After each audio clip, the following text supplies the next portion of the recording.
A seguir você assiste ao programa Manhattan Connection, com as discussões dos temas que foram destaques na semana. Oferecimento Avenue, sua vida financeira global e completa.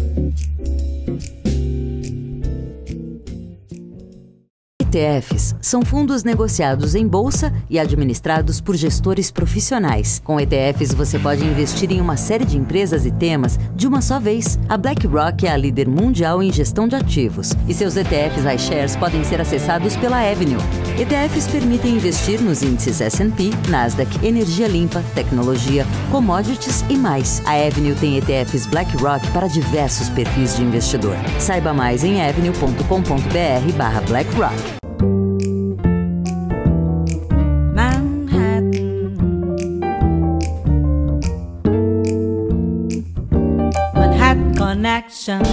Biden, insônia. Bolsonaro, noitadas. Maduro, pesadelo. Putin, sonâmbulo. Nós vamos ter uma boa noite com vocês. Obrigado pela companhia e espero que não durmam durante o nosso programa com o Caio Blinder, Diogo Mainardi, Bruno Corano, Sil Curiati e este mineiro mal dormido de volta em Nova York. Diogo, vamos começar com você. Os editores da revista Economist estavam indecisos porque tinham duas capas. Uma delas era a Grã-Bretanha, nova superpotência, ou Israel solitário. Israel lá, uma bandeira, Israel no deserto, Israel sozinho. Por que de repente, assim, a Grã-Bretanha, que passou 15 anos na pior, Brexit, só déficit e recessão, aparece como candidata à superpotência? O que houve?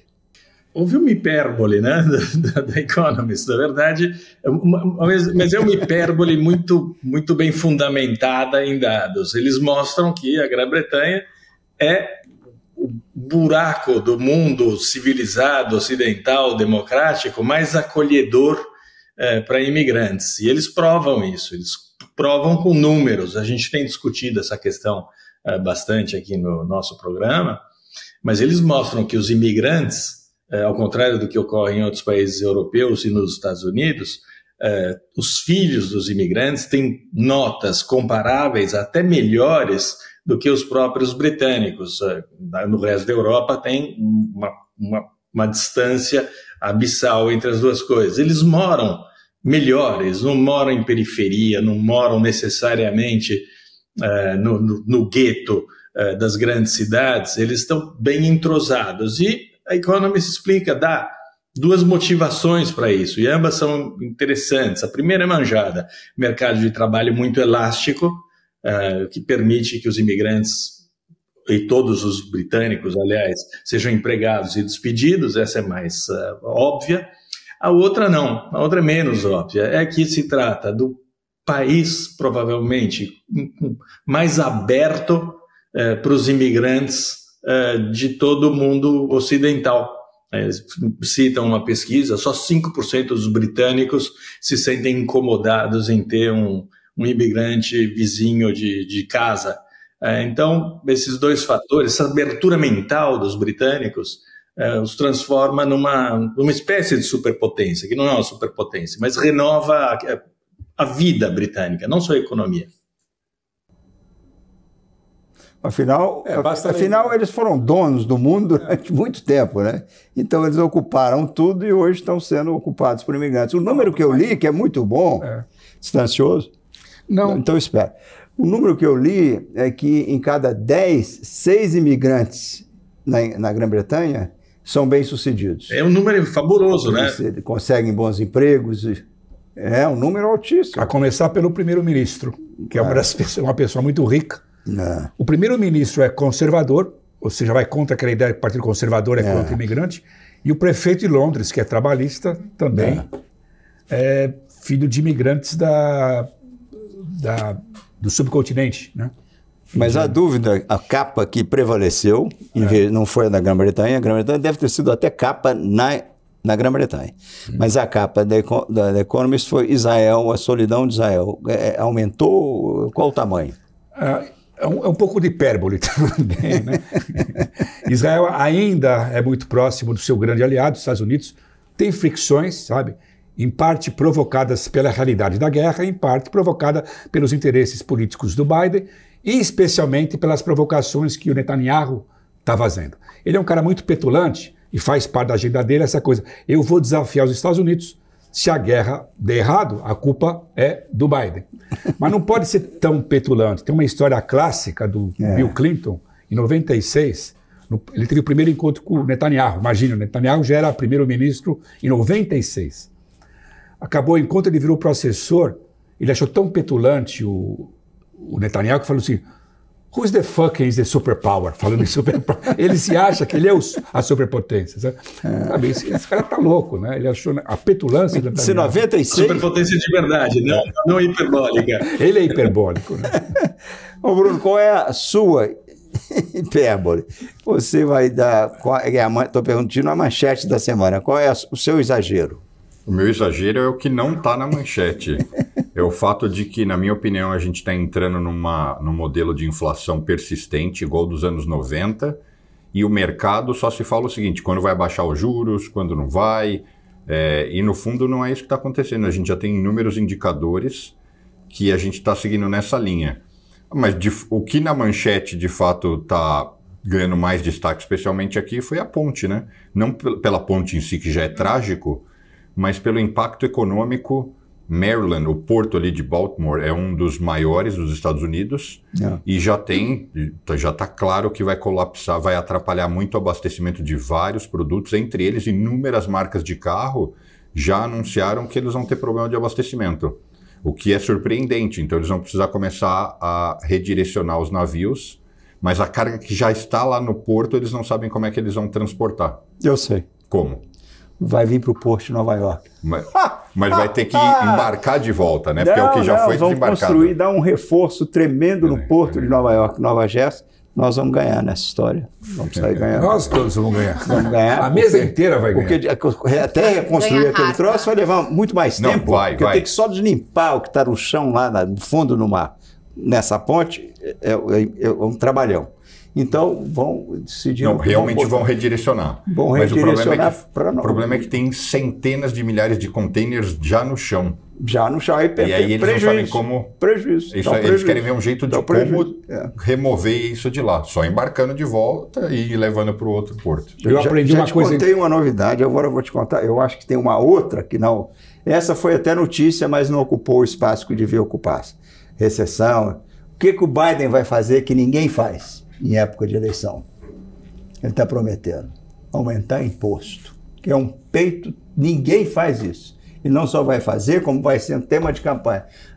Vocês ricos vão pagar muito mais imposto. Os bilionários vão pagar. Não, mas você está enganado. Por quê? O Bush pai, ele tinha feito uma promessa de campanha, read my lips, não aumenta impostos. Aí aumentou. Eu não estou falando isso. O que o Biden está fazendo é o seguinte, ele não está mandando um read my lips, ele está prometendo fazer exatamente o oposto do Bush. Então ele é mais burro do que o Bush pai. Não, eu estou prometendo subir impostos, mas pós-eleição. É claro, não pode fazer. Se ele for reeleito, ele vai subir imposto de rico. Mas isso é uma coisa que já deviam ter feito há muito tempo. Mas como que ele vai subir imposto se ele não tiver maioria nas... Não, aí é outra coisa. Não, nas duas casas. As duas casas apoiam imposto em bilionário. Inclusive aqueles malucos republicanos também apostam. Mas isso é uma tremenda agenda positiva para a campanha dele, né? Todo mundo gosta de ouvir essa história. A maior parte não é bilionário. Mas isso aí, que candidato feito o Bush fez... Read my lips, no new taxes. Que candidato se elegeu dizendo eu vou aumentar seus impostos? Ainda não, mas no momento de hoje isso vende. A grande história do Trump é que a única peça legislativa importante que ele teve na vida dele foi exatamente o contrário, que ferrou o país. Ele baixou os impostos. E a grande jogada que o Trump e o Biden podem fazer também, lembrando para o eleitorado, que o ano que vem vão expirar as cláusulas do Trump.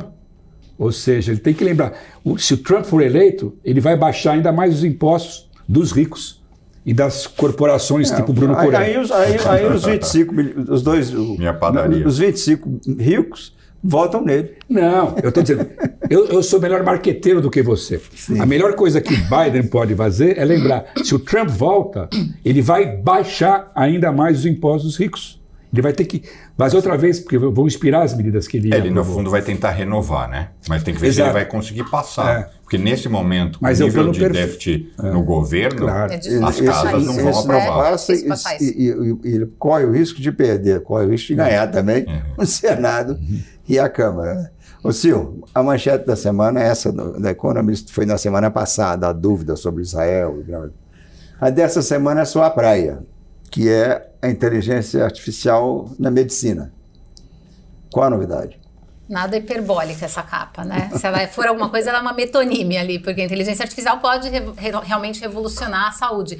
A matéria fala sobre o uso da inteligência artificial para agilizar os processos administrativos, para melhorar e personalizar diagnósticos, para acelerar testes de medicamentos. Então tem N coisas excelentes que a inteligência artificial pode trazer para a saúde, além de uma economia de gastos em saúde nos Estados Unidos equivalente, o número é grande, eu achei super estranho esse range que eles propõem, mas é de 200 a 360 bilhões. Só? Eu achei que você fosse falar em trilhão, cara. Não, hoje o gasto em saúde nos Estados Unidos é 4,5 trilhões por ano. Então, a economia de 200 a 360 bilhões, que é bastante. Pode ser 10%.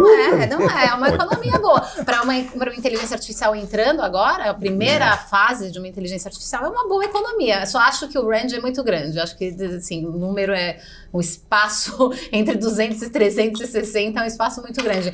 Mas, e é uma economia que gasta isso, Lucas, com 800 mil pessoas, 800 mil americanos sendo mal diagnosticados, recebendo tratamentos ruins de seres humanos. Então, há uma expectativa grande nisso. O lado ruim, ou o lado que ainda preocupa, que é um desafio, é a relação de regulamentação para isso, uso de dados, realmente a privacidade. Muita gente que é doente enfrenta prejudice, eu ia falar preconceito. Eu tô perdendo as palavras.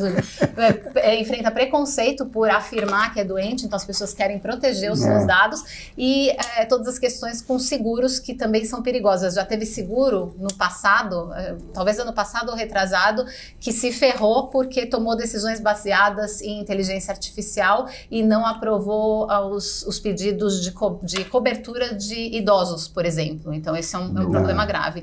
Os países pobres vão acabar se beneficiando disso também, porque vão pular um monte de burocracia da medicina para usar direto uma medicina avançada vindo de inteligência artificial, mas eles também sofrem ainda com falta de conectividade, com falta de computadores potentes e realmente o uso de dados deles. No Brasil está todo mundo tomando esse troço, e que é muito mais caro lá, essa injeção aí para... O Ozempic? O Ozempic colou lá também, cara. O que eu queria complementar sobre essa história é que no meu universo de investimentos, o que tem explodido é o número de planos de negócios de empresas querendo captar recursos para implementar softwares justamente de análise de exames para diagnóstico. Então eu vou dar um exemplo de como isso em geral funciona. Claro que para cada proposta, cada empresa tem uma técnica. Mas, por exemplo, uma imagem de ultrassom ou de ressonância. Hoje o médico ele avalia e ele faz aquilo pela competência dele. O software, e o médico talvez tenha experiência de 10 anos, talvez de 20, talvez de 30, e é um médico e ele pode até consultar um colega. O software tem a inteligência artificial para isso, é como se ela reunisse 50 mil médicos daquela especialidade, o histórico daqueles diagnósticos e pudesse inferir ali uma opinião muito mais precisa. Sim, então, exatamente. A precisão de diagnóstico é um dos dados principais. Então isso com certeza já existe, né? Mas vão surgir outros grandes players. Pois eu vou dar a minha contribuição prática, curta e grossa, que começa esse mês em Nova York, agora em abril, estreia uma cadeia de massagens com inteligência artificial e robô. Você vai lá, massagem de 40 minutos, o robô vai e faz a massagem. Não tem final feliz, mas a massagem é mais barata. Final infeliz. Onde vai ser isso? Onde vai ser isso? Uma cadeia em Nova York. Ela estreia em Nova York. Já tem nome? Tem um nome esquisito, um nome de inteligência artificial, depois eu te conto. É louco, né? Porque é só entrar aí, porque está no jornal. Mas você perde uma das coisas principais da massagem, que é o toque humano, né? Que é uma das coisas que tem o poder curativo, de fato, de massagem, é o toque humano. Não sei, eu nunca senti o toque do robô. Vai lá, Lucas, depois você me conta para ver se é gostoso. Eu não vou, não. No próximo bloco, nós voltamos com o fracasso da inteligência russa no atentado de Moscou. ETFs são fundos negociados em bolsa e administrados por gestores profissionais. Com ETFs, você pode investir em uma série de empresas e temas de uma só vez. A BlackRock é a líder mundial em gestão de ativos e seus ETFs iShares podem ser acessados pela Avenue. ETFs permitem investir nos índices S&P, Nasdaq, energia limpa, tecnologia, commodities e mais. A Avenue tem ETFs BlackRock para diversos perfis de investidor. Saiba mais em avenue.com.br/BlackRock. PNC News. Informação que gera valor. Manhattan Connection. Estamos de volta com o Diogo Mainardi e as consequências do atentado em Moscou. O atentado, Diogo, estremeceu Putin? Atentados terroristas, em geral, e nesse caso também, costumam unir os países e costumam dar a possibilidade, no caso de uma ditadura como a do Putin, dá uma possibilidade de incrementar todo o sistema de repressão, porque se justifica mais do que antes, pode permitir a mobilização de novos soldados para mandar para regimentar 100 mil soldados, pelo menos, que é o que eles precisam, para mandar para o extermínio nos campos de batalha na Ucrânia. De fato, eu acho que o que pode estremecer, o Putin não está dentro da Rússia, que está completamente subjugada, a população está nas mãos do regime, é uma derrota externa. E aí a gente vai ver o que acontece. Segundo o Zelensky, vai haver uma nova ofensiva russa entre maio, junho. As grandes derrotas do Putin foram, na verdade, quando ele tentou atacar, né? Durante as ofensivas. Isso aconteceu em Bakhmut, aconteceu sobretudo em Avdiivka, porque morreu muitíssima gente, muitíssimos soldados russos, eles perderam uma enorme quantidade de equipamentos. Então, se houver um mínimo de coordenação, e parece que agora já aquela seca de munição parece ter acabado ou está diminuindo, vão chegar agora, em abril, não sei quantas milhares, centenas de milhares de novas balas de foguete 150 milímetros. Se a Ucrânia puder contar com tudo isso, eu quero ver. Eu acho que o estremecimento do Putin é a médio prazo, é a longo prazo e passa por uma derrota no campo de batalha. O que diz o Instituto Blinder and Blinder? Blindowski, Instituto Blindowski agora. Eu acho que o Putin tem uma combinação muito perigosa para os russos e para o resto do mundo, que é a desse delírio imperialista, o revanchismo e a paranoia. O caso que ele tentou culpar os ucranianos, a mão ucraniana no atentado, eu acho que não é só cinismo. Eu acho que ele realmente pode estar acreditando nessas maluquices dele. Ele vive nesse mundo de paranoia e nesse ponto, obviamente, não chega a ser um Stalin, mas quem tem coragem no sistema de poder do lado dele de confrontar o ditador, dizendo, você está louco, não é isso. Houve alguns sinais que a própria inteligência russa falou, não tem sentido culpar a Ucrânia. Mas os caras não poderiam ter vindo da Ucrânia, os terroristas? Não. E muito menos voltar para a Ucrânia. Como que eles iam voltar para a Ucrânia? A não ser que houvesse acobertamento da inteligência e dos militares russos. A gente pega, nós estamos gravando nessa sexta-feira, e nós mostramos, o Putin é isso, um tirano cada vez mais implacável e cruel.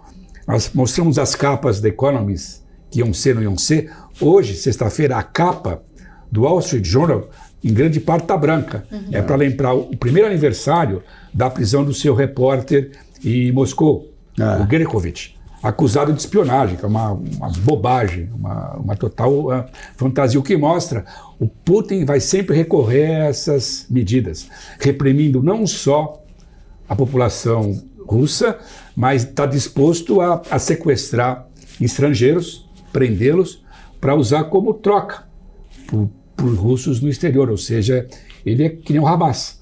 Mas o Bruno, foi uma boa semana para um amigão do Putin, o Donald Trump, ganhou dinheiro, deu um golpe aí sensacional, acertou, está com não sei quantos bilhões, e diminuíram a grana que ele tem que pagar na fiança, uma das multas de 450 milhões, caiu para 170 milhões. Ele tá bem nas pesquisas?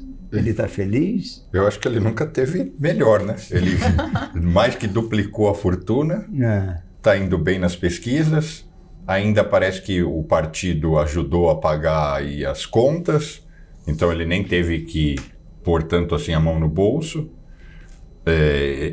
E mais, e eu acho que toda essa história reforça a base dele, que é colocar ele em evidência, ele sendo, no discurso dele, perseguido e dando a volta por cima. Então, ele saiu, pagou a conta na justiça, por hora.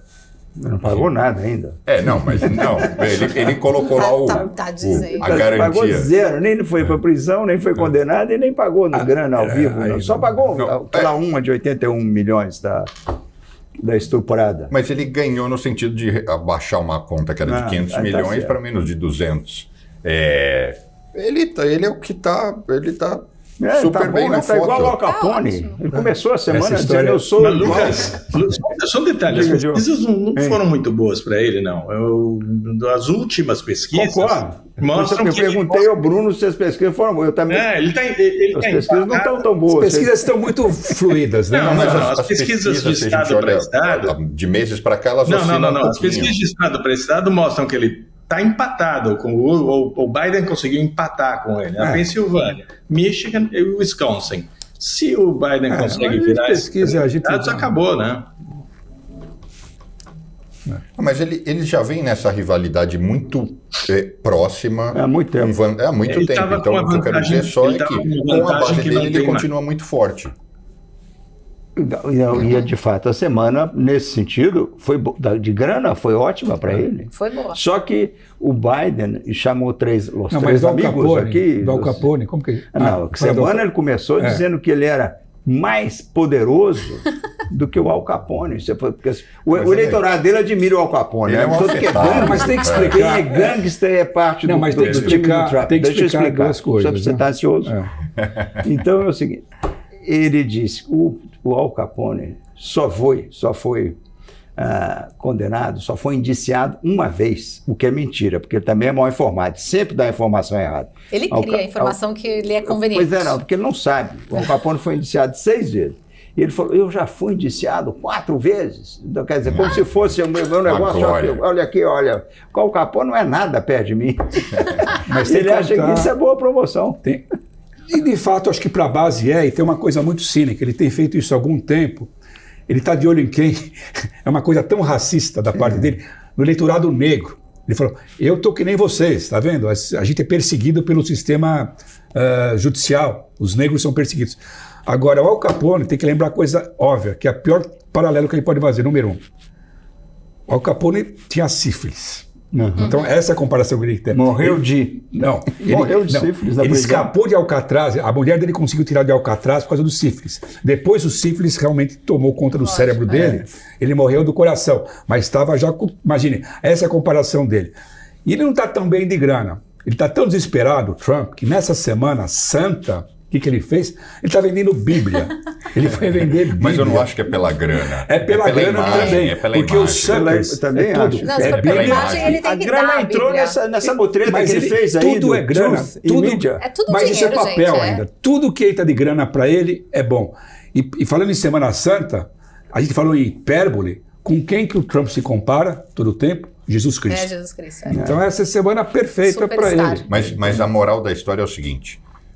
O Biden teve uma progressão por mérito do Biden e não por comida de bola do Trump. O Trump está fazendo a dele, ativando a base dele, mas o Biden está conseguindo recuperar a economia. Tem esse lado da economia, que o negócio está começando a dar certo. E a outra coisa, eles começaram a gastar o dinheiro, porque o Biden levantou muito mais do que o Trump na campanha. O Biden... é só essa semana ele com os dois amigos dele, o Clinton e o Obama, eles levantaram uma festa de arromba, foi no Radio City. Radio City. Eles levantaram 25 milhões. Então, e agora, essa semana também, em abril, começa a gastança naqueles estados que são mais arrochados, Wisconsin, Pensilvânia. Mas com o Trump sempre tem um perigo muito grande, que o senhor citou a resposta que ele ganhou essa grana com a empresa, é o seguinte, é a possibilidade que estrangeiros possam participar dessa mamata. E tudo que o Trump faz é sempre o perigo. Mas como assim se dizem comprando as ações? Comprando as ações. Mas o que tem de errado? Porque vai valorizar.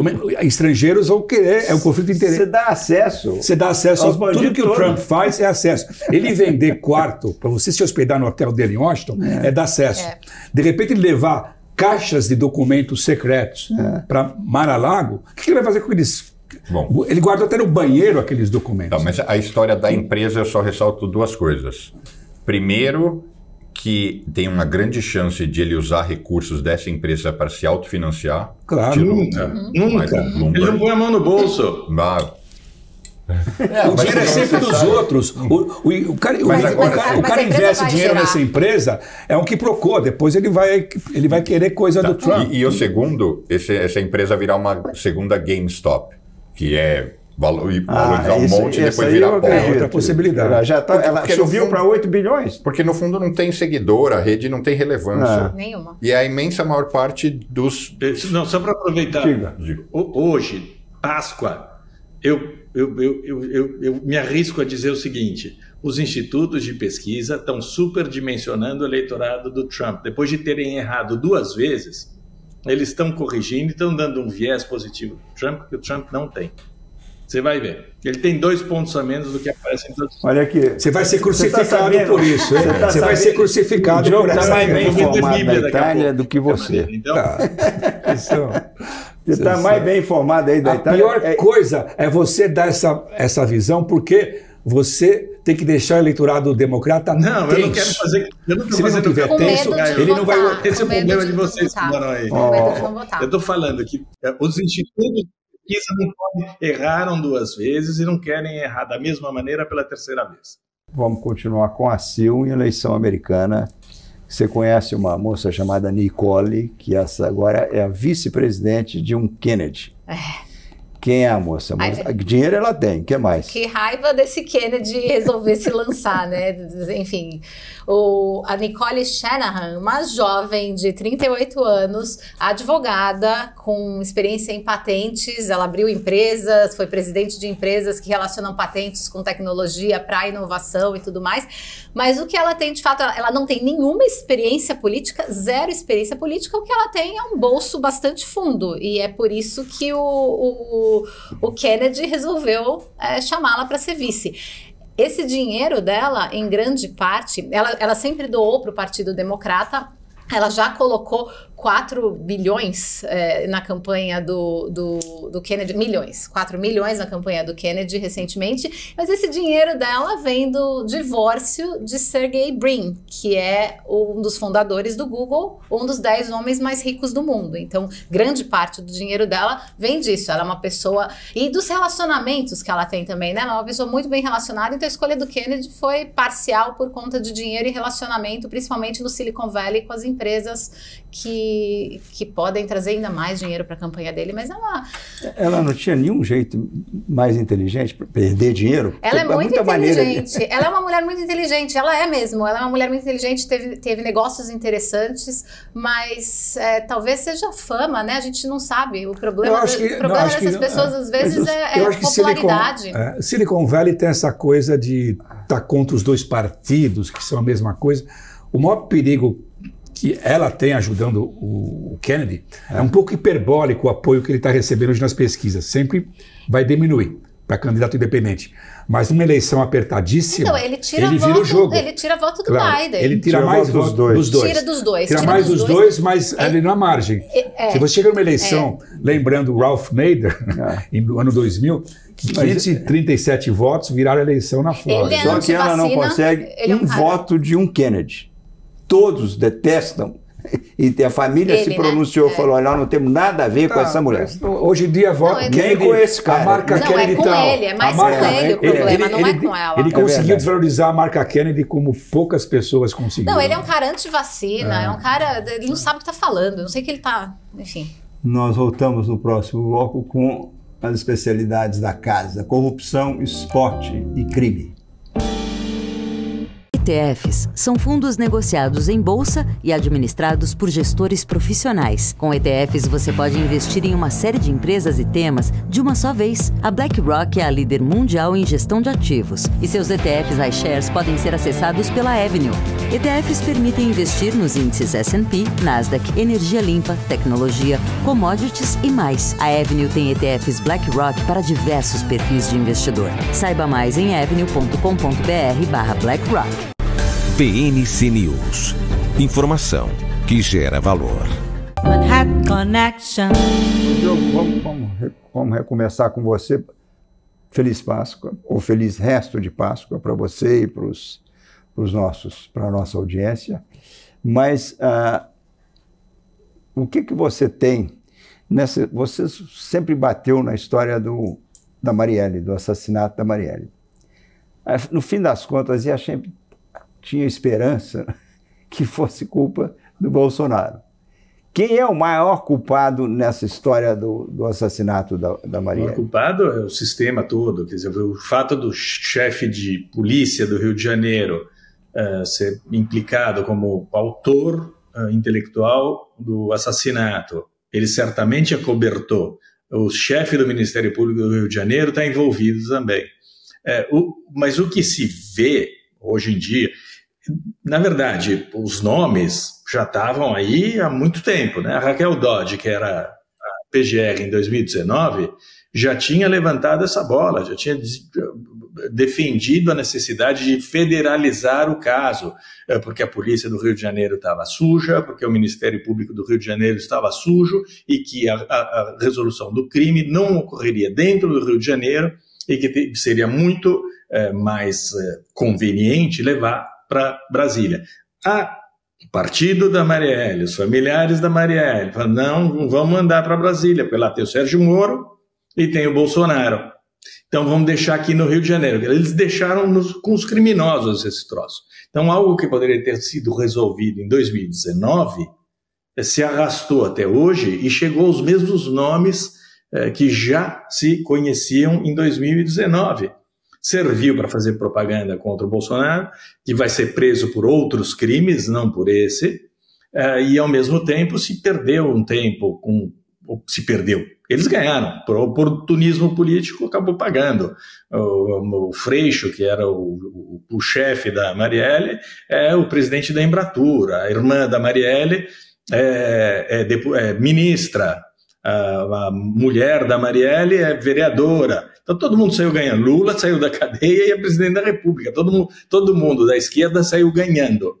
Mas eles sugaram o cadáver dessa pobre moça e distribuíram o esgoto por aí e ajudaram a cobertar o crime. Essa é a coisa mais triste, porque o Rio de Janeiro está na mão de gangsters, é uma máfia brutal dentro do Estado, que não pode ser debelada por motivações políticas. Diogo, mas meu amigo e seu ex-amigo saiu, Sérgio Moro, perdeu, quer dizer, ele se demitiu porque ele se recusou a demitir, a substituir o delegado. Não foi isso? Não. Eu estou errado. E também, no Rio de Janeiro, sim, mas ele se sacrificou para defender a Polícia Federal, porque o Bolsonaro queria colocar o homem dele na Polícia Federal para proteger os bandidos dele, Bolsonaro. E o Sérgio Moro justamente se recusou a fazer isso. Lógico que a esfera de influência do Bolsonaro era o Rio de Janeiro, e ele queria também dominar o território carioca, mas não para cobertar esse crime especificamente, mas todos os outros crimes que ele cometeu no passado, presente e no futuro. O nosso editor internacional tem mais preocupação com as conexões do Bolsonaro internacionais, que são dois homens finos. Não, uma é do Lula, o Maduro com o Lula. Foram os três, depois eu falo do Macron. O caso do Bolsonaro foi o New York Times, que mostrou o vídeo do Bolsonaro na Embaixada da Hungria em Brasília. Isso é a figura da prisão preventiva, categoria. O Bolsonaro inventou a hospedagem preventiva, né? Ele foi lá para a embaixada. O fato de ele ir para a Embaixada da Hungria mostra muito quem é o Bolsonaro. O que é a Hungria? O que é o Orbán? O Orbán é o patinho feio da União Europeia.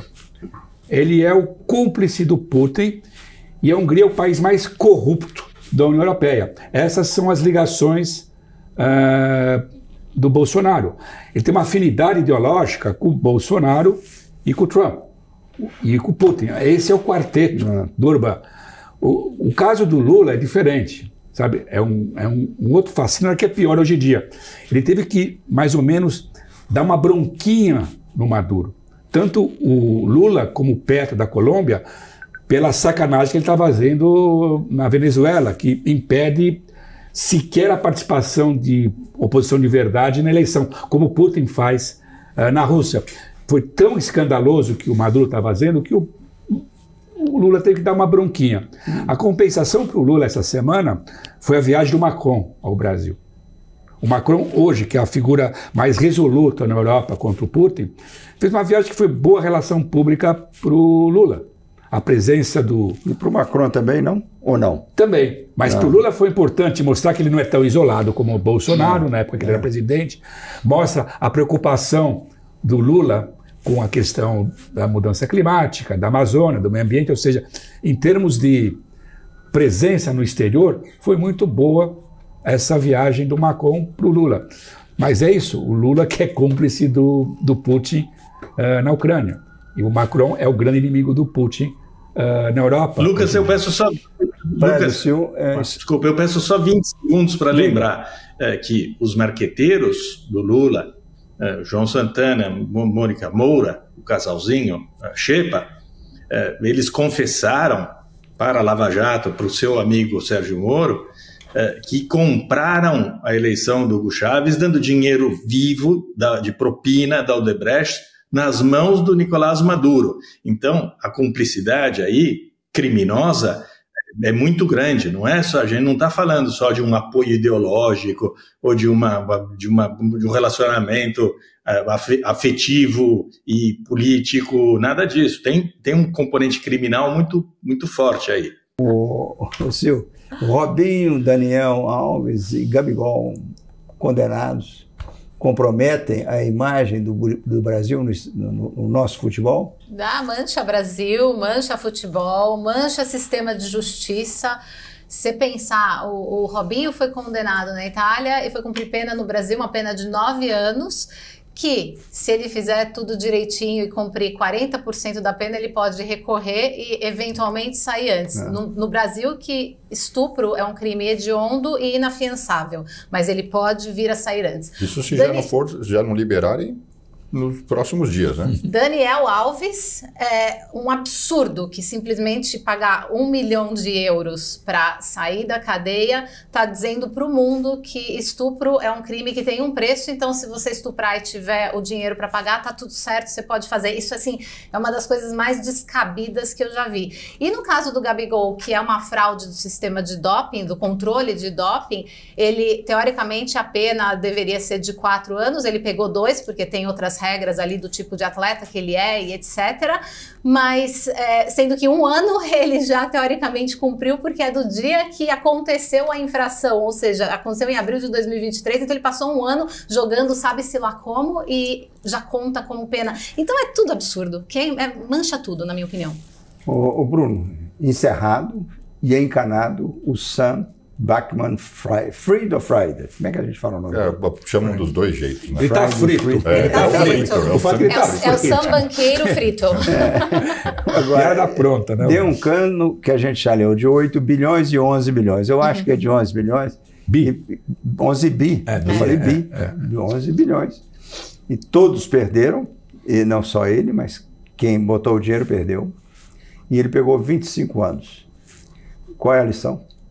Eu acho que a lição é que, diferente de muitos outros países, isso é uma coisa que ainda funciona aqui nos Estados Unidos, que é quando você faz algo errado e você é pego, realmente você paga. Não Feito tem... o Trump. O Trump vai chegar lá. O Madoff pegou uma pena. Nessa área...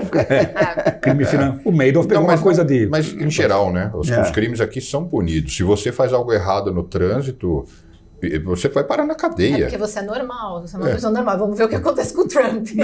Mas enfim. Então acho que essa é a lição. Fica outra lição que foi a enorme ambição e ganância de muitas pessoas de embarcarem desenfreadamente nesse universo das criptos. A dica complementar é que nunca se deve deixar na corretora os ativos, né?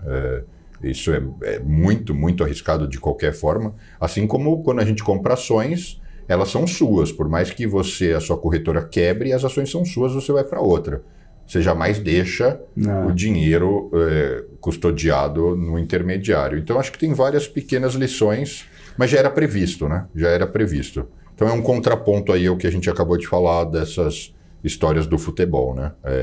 E especialmente no mercado financeiro aqui, não tem manobra.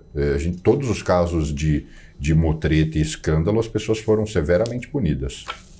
Nós vamos voltar no próximo bloco com a dieta do nosso sexagenário. ETFs são fundos negociados em bolsa e administrados por gestores profissionais. Com ETFs, você pode investir em uma série de empresas e temas de uma só vez. A BlackRock é a líder mundial em gestão de ativos e seus ETFs iShares podem ser acessados pela Avenue. ETFs permitem investir nos índices S&P, Nasdaq, energia limpa, tecnologia, commodities e mais. A Avenue tem ETFs BlackRock para diversos perfis de investidor. Saiba mais em avenue.com.br/BlackRock. PNC News. Informação que gera valor. Manhattan Connection. Falei que a gente ia voltar com o sexagenário, Diogo, mas nós vamos voltar com outro cara que é quase tão... um cara que é considerado o mais inteligente do mundo. Está no nível do Diogo. Coitado dele. Olha lá. Que é um Kahneman. Daniel Kahneman, que considerado o homem mais inteligente do mundo, porque, entre outras coisas, entre tantas coisas, ele nunca tomou uma aula de economia, ganhou o Prêmio Nobel de Economia, ele deu uma surra no Harari, que era considerado até há pouco tempo o homem mais inteligente do mundo. Os dois tiveram um plá na televisão e ele estava muito mais perto do que o Harari. Então, hoje nós temos o Diogo. Diogo, eu vi uma foto, uma imagem sua muito boa, com uma bola de cristal. Nós temos essa imagem aí, né? Que você não só é gênio nesse século, mas no futuro, e você enxerga tudo lá, cara. Agora, a diferença do Diogo para o vidente... A diferença do Kahneman, por isso que ele é inteligente e o Diogo é menos, nesse debate com o Harari, uma das coisas que ele falou, eu me recuso a fazer previsões. Então, a primeira coisa, um homem inteligente não faz previsões. Como o Diogo acabou de fazer sobre a eleição americana. Não tem graça. Essa diferença. Amorim, então, é mais legítimo que todos nós. A outra qualidade do Kahneman era a humildade. Nesse debate, o Harari, a apresentadora, isso na pandemia, cada um na sua casa. Quem é você, Harari? Ele é pavão, né? Sou isso, aquilo, faz livro tal. E pergunta pro Kahneman, e você? Eu sou aposentado. Sabe?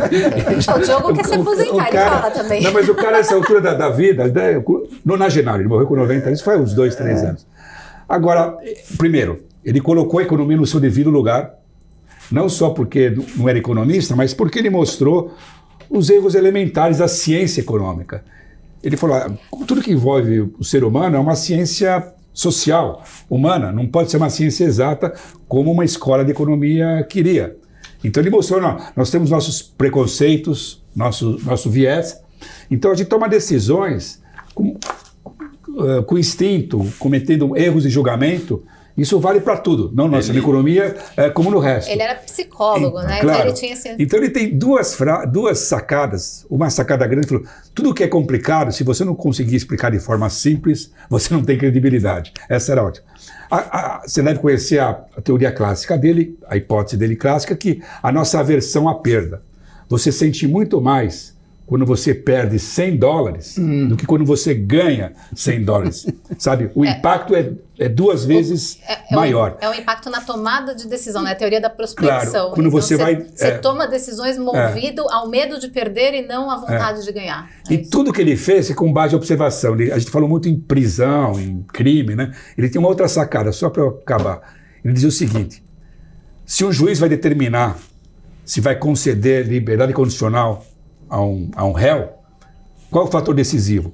Se ele almoçou, ele vai ser mais generoso. Se ele está com fome, ele vai ser mais duro com o réu. Então, sabe, o cara que chegou, essa percepção que ele tinha da vida. Eu concordo, mas eu não com essa colocação sua que a gente toma a decisão mais com medo. Mas não é minha a colocação, é dele. Isso, pois é, eu não compro uma ação com medo de perder, não. Quando eu compro uma ação, eu compro com esperança de ganhar. Mas a sua vontade de vitória e a sua motivação para tomar decisões importantes tem mais medo de você perder no futuro do que... Isso foi descoberto dele, não sou eu falando. Você sofre mais perdendo do que você... O sofrimento é muito maior. Você quer evitar o sofrimento. Isso também é quando você perde na ação.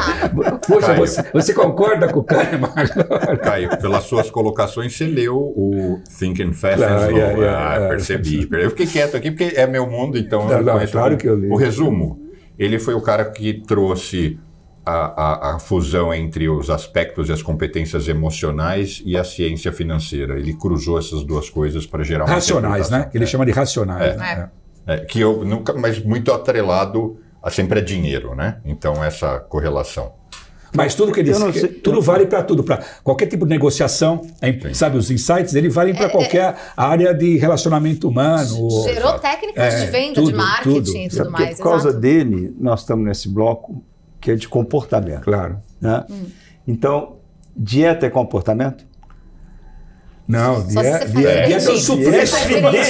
Dieta é um suplente. Não, eu quero saber com o sexagenário Diogo, que está com essa aparência tão boa, porque o cara em destaque essa semana é o Walter Longo, que é um italiano que descobriu que quer viver 130 anos e que a fórmula dele é a dieta italiana. Não sei se é a dieta veneziana. A dieta dos venezianos aí não é tão saudável assim, não é? Essa dieta aí é passar fome, né? Uma dieta vegana. Como, citando o exemplo do Caio, se quem almoça bem, juiz que almoça bem é mais generoso, essa dieta não está com nada, não. Prende todo mundo, prisão perpétua. Não, a minha dieta que funciona é a dieta do Palmiro. Ele come metade de tudo que eu como. Almoça faz andar ainda. E faz andar. Uma garfada para mim e uma garfada para ele. O livro do Diogo, o novo best-seller do Diogo vai ser essa dieta é boa para cachorro. Vai ser o nome do novo livro do Diogo, é esse. Pronto, resolvido. Bruno, uma das histórias mais longas dessa semana na TV, parece que quase ninguém assiste TV, eu assisto, foi da reforma que vai haver no aeroporto de Congonhas. É uma super reforma. E a maioria dos nossos aeroportos no Brasil não são de primeiro mundo. Eles foram quase todos reformados recentemente por causa dos grandes eventos, né? Copa do Mundo, Olimpíadas. Mas não, os principais estão em bom estado. Bom estado, até o de Belo Horizonte, por exemplo, é um aeroporto. É imenso, vai caminhar daqui. Eu faço exercício do dia, 10 mil passos. Lá dentro. Lá dentro. Até o Palmiro se cansa dentro daquele aeroporto, se anda. Mas aqui em Nova York, a gente tem 3 aeroportos. 2 deles estavam na lista dos 10 piores. E agora estão na lista... Mas por causa dos serviços. Peraí, não foi por causa disso. Espera aí, você está ansioso. Estou ansioso igual o Caio. Você está igual o Caio. Eu não sou ansioso, que maneira de me achar. Ele foi votado o pior, não só por causa de serviço, porque você chegava no LaGuardia, era uma porcaria, até para você chegar num táxi, era um lixo. Agora ele foi eleito o melhor aeroporto do país, número 1. O do Kennedy, ainda não é número 1, mas está com eles gastaram 12 bilhões nessa reforma do LaGuardia. 12 bilhões de dólares é grana aberta. No Kennedy vão gastar 8. Então Nova York vai ter o número 1 e número 1. Esqueceu o nosso. Olha, você viu? E agora ele é profissional. E o Newark? Também está na categoria. 5 estrelas, junto com o LaGuardia. É bom, 5 é bom também, que é Nova York. Você acha que nós somos na área metropolitana? Vai ajudar. Nova York Nova Jersey vai fazer um grande salto por causa desse porto que vai crescer. Não, mas é evidente que você chegar aí ajuda toda a área.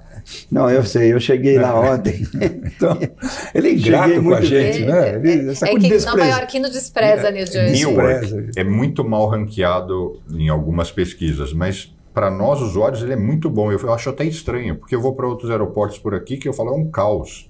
E LaGuardia ficou moderno, mas ainda assim não é um aeroporto fácil, porque como ele é muito antigo e muito dentro da cidade, ele é muito despedaçado, né? Os terminais estão todos muito espalhados, estacionar é mais desde que você saiba qual a terminal. Você tem que saber bem onde você vai e todo o esquema. E não pode, nada pode mudar, tem que combinar com todo mundo direitinho para não Mas até que ponto um aeroporto impulsiona a economia de uma cidade? Eu acho que tem estudos sobre isso. Tem vários. Tem, né? Tem vários estudos sobre isso. Inclusive na escola de gestão pública aqui de Colômbia, isso faz parte de uma das disciplinas. Eu tenho um amigo estudando lá que trabalhou na prefeitura de São Paulo, está aqui e deve voltar para a gestão pública, mas o resumo da história é, a gente costuma brincar o seguinte: você quer construir uma grande cidade, comece por um aeroporto.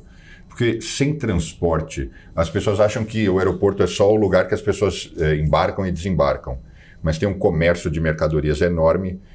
Se você não tiver aeroporto, você não tem logística. Ele acaba gerando, se for um aeroporto grande, muitos empregos. Eu vou dar um nível de grandiosidade. Dallas, que nem é grande, mas não está entre os maiores, como, por exemplo, Atlanta e outros. 60 mil pessoas trabalham no aeroporto. Ou está lá na lanchonete, ou no café, ou carregando a mala. 60 mil. Tem que ser uma enorme empresa para ter esse nível de empregabilidade.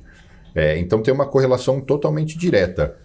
A última curiosidade, para quem não sabe, o Walmart surgiu em Bentonville, no Arkansas, ainda mais no final dos anos 60, ou seja, no meio do nada. Hoje lá já não é um lugar assim tão desenvolvido. É maravilhoso Bentonville. Maravilhoso. A minha mãe mora ali. Eu tenho amigos morando lá. Agora essa coisa é melhor que New Jersey. Deixa eu terminar de falar. O que eles fizeram? Construíram um aeroporto.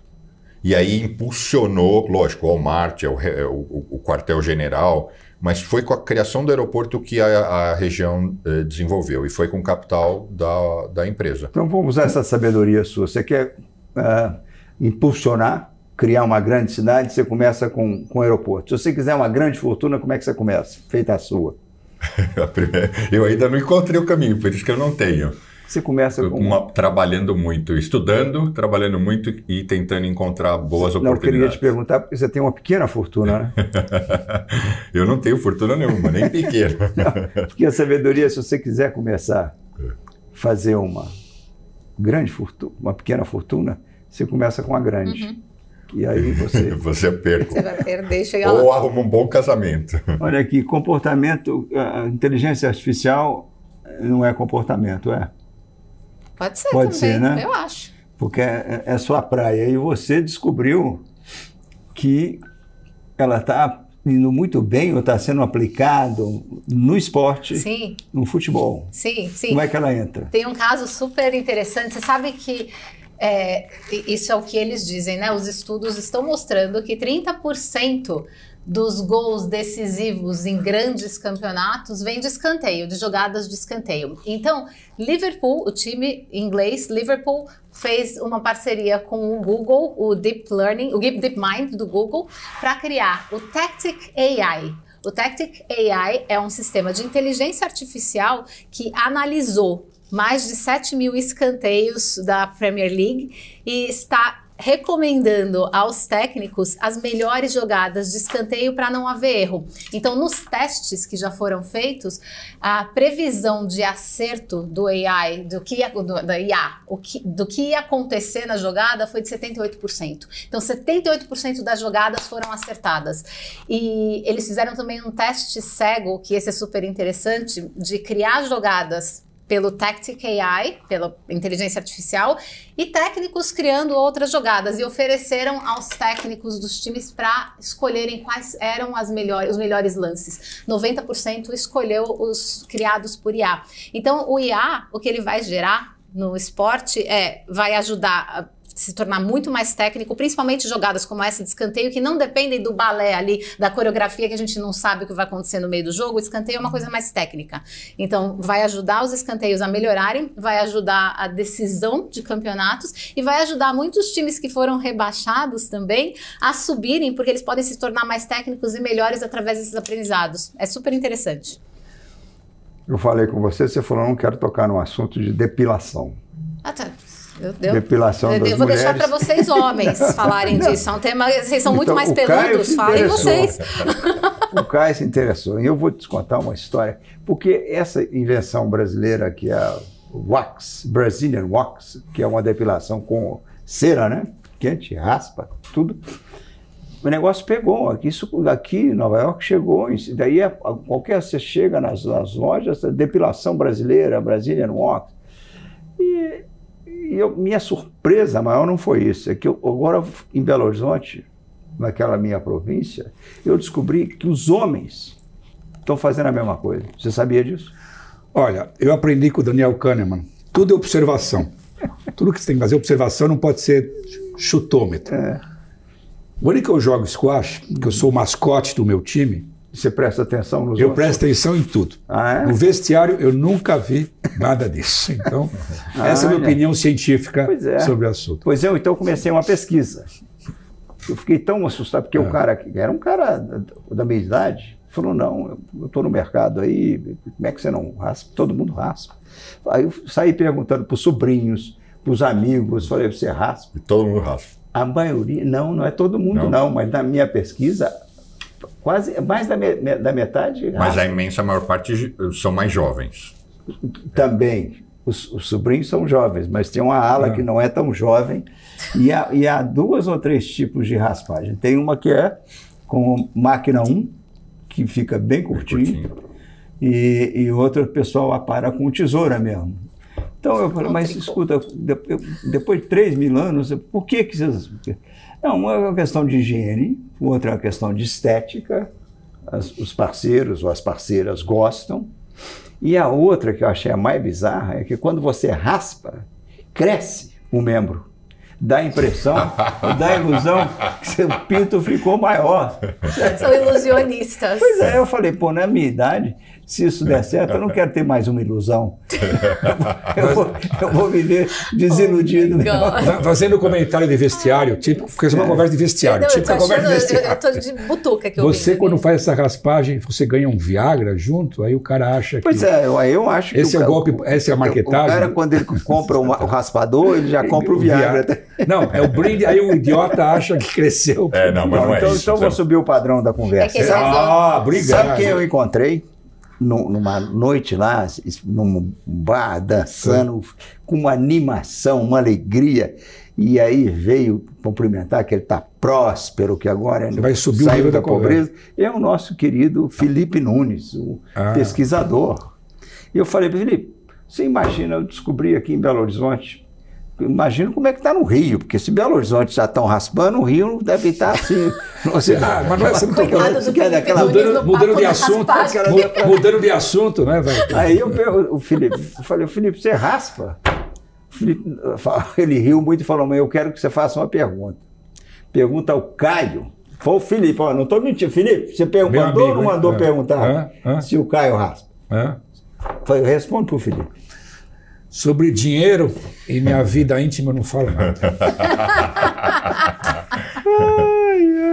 Essa semana em Nova York, 6 mulheres na rua, falando no telefone, foram esmurradas algumas ficaram feridas, dente, boca. Isso é horrível. E prenderam já 2 caras. E também nos metrôs, quer dizer, hoje você entra no metrô, tem policial para todo lado. Mas eu nunca na minha vida vi um assalto, fui assaltado no metrô e agora eu estou essa coisa que é neurotizante. Eu entro no elevador e eu quero saber quem está do meu lado. Dá medo. Né? Agora, e você teve uma experiência hoje. Onde foi esse episódio, Sil, com as mulheres? Então, esse eu não sei. Eu falei pro 6 lugares. Lucas. Tem um mapa muito bom. Se a gente separados. Eu achei que foram as 6 mulheres juntas. 6 mulheres separadas. E os homens também são diferentes. Uma aqui na Times Square, outra na Rua 14, em vários lugares da cidade. As mulheres falando no telefone, vem um cara, mais de um cara, que já pegaram 2. Dá uma porrada forte. A gente não sabe ainda a causa disso, não é nem o propósito de assalto, não, é maníaco mesmo. Por isso é uma coisa de por que cabeça, isso, né? Antes de te ouvir, Sil, eu só queria falar, vocês já viram literalmente uma gangue de motos que passa aqui nas ruas, empinando, fazendo uma zona, todo final de semana mas não é uma gangue, é uma gangue no sentido de ser uma turma, né? Mas eles não fazem nada. Não, eles só vêm andar de moto fazer barulho. Faz anos que isso acontece aqui. Essa história, o que tem me assustado é que você está falando de transporte público aí, né? O que tem me assustado é que as pessoas podem entrar armadas em transporte público e cada vez mais está havendo uma coisa de nervos à flor da pele, que qualquer discussão vira uma coisa grande, alguém pode sacar uma arma. Então, hoje, por exemplo, eu vindo para o estúdio, eu estava num ônibus e foi uma coisa horrorosa porque tinha um homem preto sentado, um senhor sentado na janela e aí tinha um assento do corredor. Veio um homem branco e colocou as coisas dele no assento e não sentou. Só que é um ônibus interestadual, você é obrigado a se sentar. E ele não se sentou, e aí o homem preto perguntou, o senhor não quer se sentar? E ele falou, aí eu não vou sentar. Eu não tô afim de sentar e eu não vou sentar. E começou a discussão a esquentar, falarem mais alto, e o homem preto com razão chamando ele de racista, e ele dizendo, não sou racista, simplesmente não quero sentar, só que ele tem a obrigação de sentar, até que alguém, isso durou muito tempo, tá? Que eu até mandei mensagem pra vocês, eu estava com medo, porque a gente sempre tem medo que alguém saque uma arma. E aí alguém do fundo veio e falou, eu sento aí nesse lugar, e a pessoa sentou no lugar, o homem que estava com as coisas no assento e não queria se sentar, foi no fundo e se sentou. Ou seja, ele queria sentar, é um racismo, estava na cara, mas ele não pode ser enquadrado por racismo porque não aconteceu nada verbal que denotasse. E ele não levou uma outra bronca lá na frente, não? Ele não levou bronca de ninguém, e porque tem isso também, que é o que acontece, que me assusta com essas mulheres. Ninguém ajuda hoje, porque dá medo. Você tem medo de se meter e tomar um tiro e acontecer alguma coisa. E tá horrível isso em Nova York, hoje tá acontecendo. Eu sairia na porrada. Se eu vejo um cara batendo numa mulher... eu vou cair, eu vou me divertir ali. Parabéns, parabéns para você. É o judoca, né? É o Watchmen. São os fazedores de lei na rua, é isso mesmo, são as pessoas normais. Enquanto isso, o Caio ia se depilar. Aliás, eu acho que o programa tem que bolar chama assim, segunda chance. Quando você faz uma pegadinha, aí você dá uma resposta e fala, não está muito boa a resposta. Durante o ar, você tem direito... uma réplica. Então uma réplica. No próximo programa. Não. Agora o Felipe Nunes, eu tive uma resposta melhor. A resposta é a seguinte, não pode tirar. Não pode tirar. Eu não respondo pergunta cabeluda. Pronto. Foi melhor essa resposta cabeluda? A Mafalda do Quino tem uma tirinha demorei 10 minutos para bolar um trocadilho melhor do que eu ia acrescentar uma ótima notícia. Qual? É a volta da calça larga e ventilada. Vai esse negócio de blue jeans para você viajar. Você viajar com jeans. 10 horas no avião com aquela calça justa, apertada. Bye jeans. Vai chegar o calção largo. Eu até já mostrei a minha, não sei se tem aí, se tiver pode rodar. Você viaja na moda, Lucas? Você usa roupas da moda para viajar? Tirei a calça larga, tirei do armário, está lá há 15 anos. Daqui a 15 anos vai cair de moda de novo a calça larga, uma pena, mas eu não estou mais aí. Mas aí vai ter a calça, e vai voltar essa calça justa que é infernal, você viajar com aquele troço apertando as bolas da gente. Mas não viaja, você não precisa viajar na moda, você pode viajar de pijama, foi-se o tempo que você viajava na moda. Olha aqui. Ou não viaje, melhor ainda. Não viaja, melhor ainda. Um feliz resto de Páscoa para vocês. Nós nos encontramos na próxima semana. Muito obrigado.